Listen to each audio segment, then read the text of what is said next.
네, 안녕하세요. 정석현 매니저입니다. 자, 오늘도 일단은 시장 자체는 조금 보수적으로 좀 보실 필요가 있다라고 말씀드렸었는데 그러한 상황들은 아까 좀 시작하기 전에 좀 말씀 한번 드렸기 때문에 오늘 바로 일단 리뷰 들어가 보도록 하겠습니다.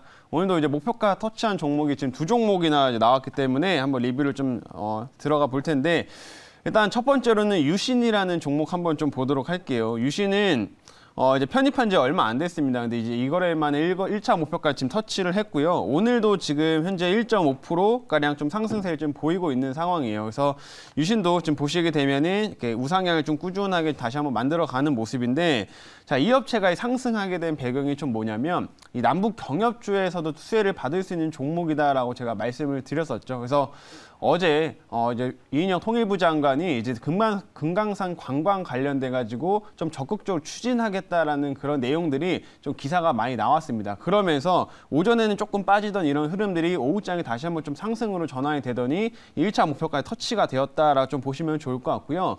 이 남북 경협에 대한 이슈들은 최근에도 계속 긍정적인 소식들이 나오고 있다 보니까 이 유신 역시 상승폭을 계속 이어가는 모습이에요.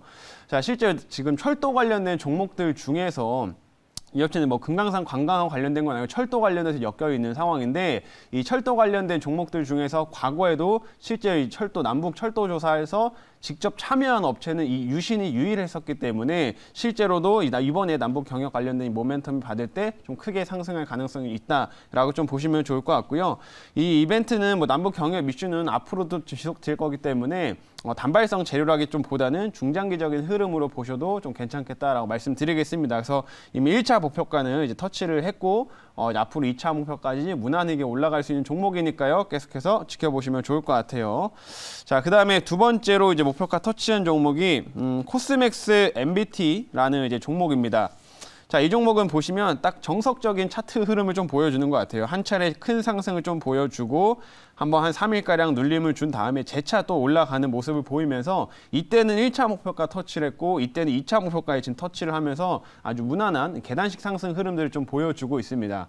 자, 이 종목이 이렇게 상승세를 앞으로도 계단식 상승이 좀 충분히 나타날 수 있다고 지금 전망을 하고 있는데, 왜 그러냐면 이 업체는 건강기능식품 이제 위탁 제조 업체라고 보시면 됩니다. OEM이나 ODM을 담당하는 업체인데, 이 업체 이제 해외 쪽에 이제 공장이 좀 많이 있고 해외 고객사도 많이 확보하고 있는 업체라고 이제 말씀을 드렸죠. 제가 이제 이 종목을 여기서 편입을 했을 때, 여기 눌렸을 때 편입을 했었는데, 이 종목 이제 편입을 했을 때 실제 올해 실적이 턴어라운드가 기대가 된다라고 말씀을 드렸습니다. 왜냐하면 이전에 지난 한 2년 동안에는 이제 설비에 투자를 많이 하게 되면서 이게 비용이 좀 많이 사용이 됐었어요. 그래가지고 이제 이익이 조금 절감되는 이런 부분들이 있었었는데, 올해는 그 설비에 투자했던 부분들이 돈을 걷어들이는 쪽으로 이제 가기 때문에 올해는 굉장히 큰 폭의 턴어라운드가 좀 기대가 되는 종목이다라고 말씀을 드렸고, 아직까지 좀 저평가되어 있는 이런 건기식 관련된 종목이다라고 말씀을 드렸습니다. 그래서 이렇게 안정적으로 실적 바탕으로 해서 계단식 상승을 좀 이어가고 있으니까 재차 좀 눌림이 왔을 때 다시 한번 또 볼만한 종목이다. 실적 바탕에 쭉쭉 올라가니까요. 그래서 다시 한번 볼만한 종목이다. 이렇게 한번 말씀드리도록 하겠습니다. 그래서 오늘 2차 목표가 터치는 했고요. 그리고 이제 세 번째로는 SGC 이테크건설 한번 좀 보도록 하겠습니다. 자, 이 종목도 편입을 하고 나서 꾸준하게 이제 우상향을 계속 그리고 있는 상황이에요. 그래서 지금 2차 목표까지 또 가려고 계속해서 준비를 하고 있는 상황인데, 최근 들어서 건설주들 흐름 전반적으로 좋습니다. 오늘도 이제 건설주들, 대형 건설사들 좀 큰 폭의 상승이 진행되고 있는 상황인데, 제가 건설 사이클 같은 경우에는 단순히 몇 개 오르고 끝나는 게 아니라 길게 한 중장기적으로 2, 3년 정도 이어지는 사이클이다라고 이제 많이 말씀을 드려왔었어요. 그래서 건설주들은 중간중간에 이 굴곡이 좀 있기 때문에 조금 눌림목을 잘 활용을 하신다면 좀 크게 수익을 낼 수 있는 그런 대표적인 섹터라고도 설명을 많이 드렸었는데, 이 SGC 이테크 건설 같은 경우에는 제가 눌림목 구간에 좀 편입을 하고 지금 최근에도 계속해서 올라가고 있는 상황이죠. 이 종목은 중소형 건설사이기는 하지만은 실제로 다른 건설사에 비해서 상승폭이 크지 않았습니다. 크지 않았었고, 이 업체가 가지고 있는 자산 대비해서도 아직 시가총액이 굉장히 좀 저렴한 상황이기 때문에 좀 저평가되어 있는 종목으로서 또 편입을 한 상황인데, 이런 건설주들의 흐름은 앞으로도 좀 지속되는 상황이고, 또 이제 서울시장이 또 이제 재개발 재건축 관련해가지고 규제 완화책을 또 최근에 계속 발표를 해줬기 때문에 그런 기대감은 계속 지속될 수밖에 없다라고 보시면 될 것 같아요. 그래서 SGC ABC 이테크건설은 재차 또 추가 상승 나오면서 2차 목표까지 무난히 올라갈 종목이다라고 말씀드리도록 하겠습니다. 그리고 마지막으로 한번 좀 대주산업, 이거는 이제 어제 편입을 했던 종목인데요. 이거 한번 좀 보도록 할게요. 자, 이 종목은 어제 좀 편입을 하고 오늘은 조금 눌려 있는 모습이죠. 대주산업은 이제 제가 이제 물가지표가 또 발표되는 거 앞서가지고 이런 물가 상승의 수혜를 받을 수 있는 종목이다라고 말씀드렸습니다. 이 사료를 생산을 하기 때문에 이런 옥수수나 이런 밀가격 상승에 또 수혜를 받을 수 있는 종목인데 오늘은 좀 눌림을 주고 있는 상황이다라고 좀 보시면 될 것 같고요. 근데 오늘 팜스토리 같은 종목들은 또 올라가고 있어요. 그래서 이 관련된 사료 관련된 종목들도 다시 한번 이제 움직임을 만들 수 있는 시점이니까 역시 한번 관심 가져야 될 상황이다. 이렇게 말씀드리도록 하겠습니다. 자, 그러면 오늘도 이제 빠르게 신규 종목 한번 편입을 해보도록 할 텐데요. 오늘은 지금 현재가를 좀 말씀을 드리면 현재 8,590원입니다. 8,590원에 매수 편입하였고 종목명은 LS 전선 아시아라고 하는 종목이에요.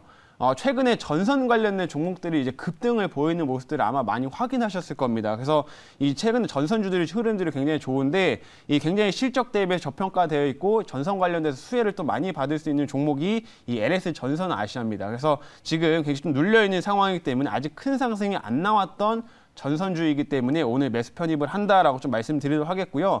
어떤 모멘텀을 가지고 있는지 굉장히 탄탄한 종목이기 때문에 자료를 좀 보면서 한번 말씀드려보도록 하겠습니다. 자, 오늘의 종목은 LS 전선 아시아라고 하는 종목이고요.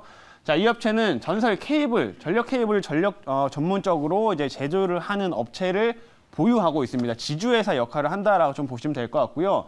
실제 LS 전선 같은 경우는 국내에 있지만 이제 베트남이나 미얀마라든지 이런 데 이제 아시아권에 이제 위치해 있는 LS 전선의 이제 회사들, 그 업체를 이제 보유하고 있는 회사가 LS 전선 아시아라고 보시면 됩니다. 그래서 여러 각종 전력 케이블, 이런 해적 케이블, 통신 케이블 이런 것들을 전반적으로 생산을 하고 있는 업체다라고 좀 보시면 될 것 같고요. 최근에 전력 가격 상승 때문에 수혜를 받을 수 있다라고 말씀드리겠습니다. 자, 다음 화면 보도록 할게요.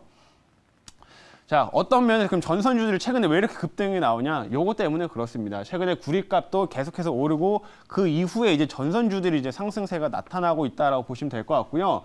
구리 가격은 아시는 것처럼 최근에 톤당 1만 달러까지도 한번 넘어갔다. 지금은 살짝 내려와 있지만은 사상 최고치를 계속 또 기록을 한 모습을 보였습니다. 그래서 이 구리 가격이 상승을 하니까 이 구리를 주력으로 생산하는 전선 가격 역시 앞으로 오를 거다라는 기대감들이 많이 살아나고 있고 전반적으로 전선 관련된 종목도 이런 식으로 좀 크게 상승세가 진행이 되고 있습니다. 그래서 전선들은 앞으로 이제 수요가 경기가 좋아지면서 인프라 투자나 혹은 공장이 또 다시 증설을 한다거나 이런 데 있어서 필수적으로 들어가는 요소이기 때문에 앞으로 수요가 많이 증가가 될 거고요. 이런 전력 가격도 계속해서 오를 수 있는 상황이다라고 보시면 될 것 같습니다. 그 부분에 수혜를 받는다 이렇게 말씀드리겠고요.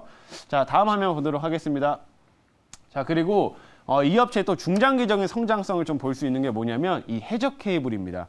여러분들 아시는 것처럼 지금 전 세계적으로 이제 풍력에 대해 해상 풍력이나 이런 걸 투자를 많이 하고 있는 상황이죠. 근데 지금 아시아권에서도 이런 해상 풍력 투자도 많이 진행되고 있는 상황인데 아시아권에서 이제 이런 해적 케이블을 유통을 담당하고 있는 회사가 LS 전선 아시아라고 보시면 됩니다. 그래서 LS 전선이 해적 케이블을 굉장히 잘 만드는데 이거를 가지고 아시아권에 유통을 담당을 하고 있기 때문에 그 부분에서도 향후에 실적성이 좀 크게 나타날 수 있다라고 좀 보시면 될 것 같고요. 이런 모멘텀으로 중장기 성장성은 무리가 없다라고 설명드리도록 하겠습니다. 그리고 마지막 화면 보도록 할게요. 자, 그리고 이 종목도 실제로 이제 실적주라고 제가 말씀을 드렸었는데, 자, 지난해에는 당연히 이제 인프라 투자나 이런 게 당연히 코로나 때문에 많이 위축이 됐었죠. 공장 증설이라든지. 그래서 영업이익이 한 161억 정도밖에 안 나왔는데, 올해부터는 이게 거의 2배가량으로 증가가 됩니다. 거의 300억 가까이 이제 영업이익이 나오게 되고요. 향후에 이제 뭐 이런 해적 케이블이나 이런 것들 수요가 더 증가되면 증가될수록 실적이 앞으로도 계속해서 증가되는 모습이니까 이런 저평가 실적주다라고 말씀드리도록 하겠습니다. 그럼 자리 돌아와서 한번 질문 받아보도록 할게요. 네, 제가 질문을 해보도록 할게요. 최근에 네. 이제 그 전선 관련주들 정말 많이 오르고 있습니다. 네, 많이 오르고 있고 특히 뭐 코스피 200도 편입에 대한 기대감으로 대한전선이 뭐 엄청나게 급등을 하고 있는데요. 네. 이 LS 전선 아시아는 상대적으로 다른 전선 업체보다 훨씬 더 재무적으로나 아니면 규모로나 더 큰데도 불구하고 상당히 좀 못 따라가는 그런 어떤 종목인데 제일 마지막으로 좀 가고 있는 그런 타입입니다. 그래서 그렇죠. 그런 어떤 특별한 좀 이유가 있는지 아니면 좀 시총이 좀 커서 그런 건지 아무래도 뭐 아무래도 최근에 좀 움직였던 종목들은 조금 중소형 종목들 비교적 가벼운 종목들이 훨씬 더 큰 상승을 좀 만들었습니다. 근데 전반적으로 이제 구리 가격 상승으로 인해 가지고 전선주들이 전반적으로 실적 전망이 좋아지고 있는 상황이다 보니까 뭐 그 부분에 있어서 좀 못 갔던 종목들도 향후에 계속해 따라갈 수 있는 상황이다라고 좀 말씀을 드리고 싶고요. 이 LS 전선아시아도 그런 면에서 조금 이제 후발주자로서 지금 움직임을 보이고 있다라고 말씀드리도록 할게요. 그래서 이제 막 시작을 한 거기 때문에 앞으로 추가적인 상승 여력은 계속 지속될 수 있다라고 설명드리도록 하겠고요. 바로 가격 전략 이제 말씀드려보도록 하겠습니다.